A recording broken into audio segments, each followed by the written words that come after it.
Hi friends, welcome to our channel. ఈరోజు మన ఛానల్లో సింపుల్గా టేస్టీగా కమ్మగా కడుపు నిండా తినేలా చిక్కుడుకాయ కర్రీని సింపుల్ ప్రాసెస్లో కుక్కర్లో టమాటో చిక్కుడుకాయ కర్రీని ఎలా చేయాలో చూసేద్దాం. ఈ చిక్కుడుకాయ తినడానికి చాలామంది ఇష్టపడరు ఫ్రెండ్స్.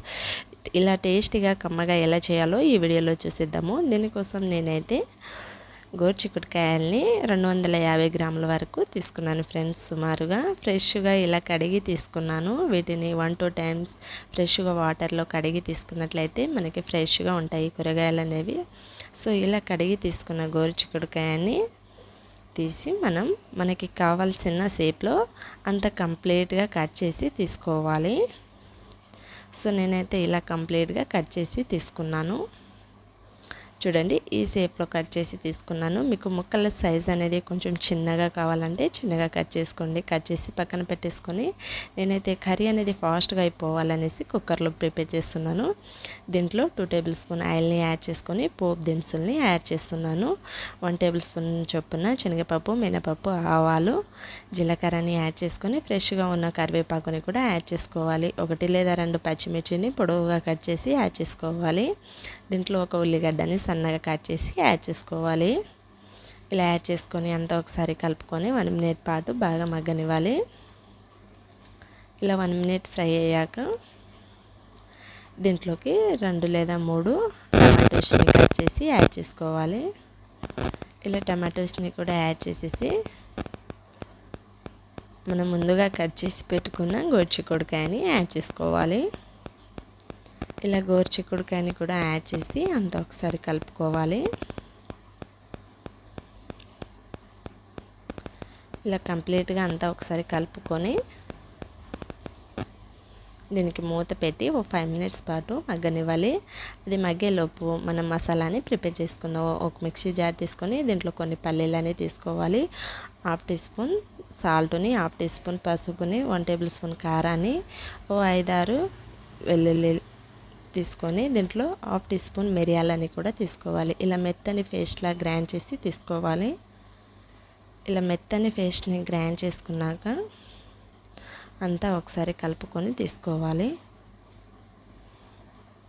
సో మనం ముందుగా పెట్టిన చిక్కుడుకాయ అనేది చాలా బాగా ఉడికిపోయింది కదా. సో ఇలా ఉడికిపోయిన చిక్కుడుకాయలోకి 1 టేబుల్ స్పూన్ ఫ్రెష్గా దంచి పెట్టుకున్న అల్లం వెల్లుల్లి పేస్ట్ని యాడ్ చేసుకోవాలి. ఇలా యాడ్ చేసుకొని 1 టేబుల్ స్పూన్ ధనియాల పౌడర్ని కూడా యాడ్ చేసుకొని అంతా ఒకసారి కలుపుకోవాలి. సో ఇలా కంప్లీట్గా కలిపేసుకొని మనం ముందుగా గ్రైండ్ చేసి పెట్టుకున్న మసాలా పేస్ట్ని యాడ్ చేసుకోవాలి. యాడ్ చేసి అంతా ఒకసారి కలుపుకొని తీసుకోవాలి. సో ఇలా కంప్లీట్గా కలుపుకొని తీసుకున్నాక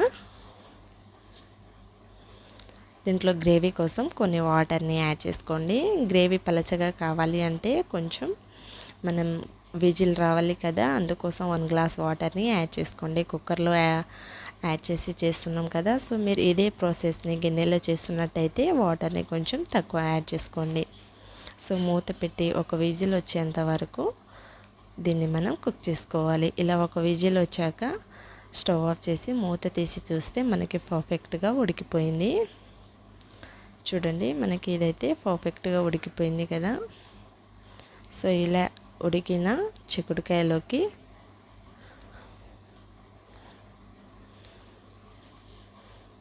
దీంట్లోకి మనం 1 టేబుల్ స్పూన్ గరం మసాలాని యాడ్ చేసుకోండి. మీరు కావాలంటే కొంచెం కొత్తిమీరని కూడా యాడ్ చేసుకోవచ్చు.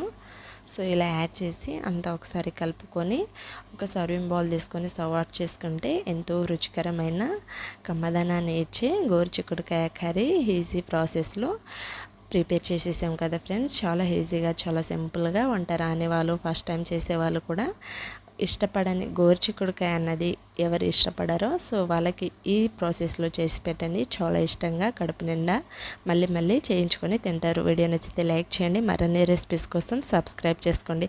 Thank you for watching all friends.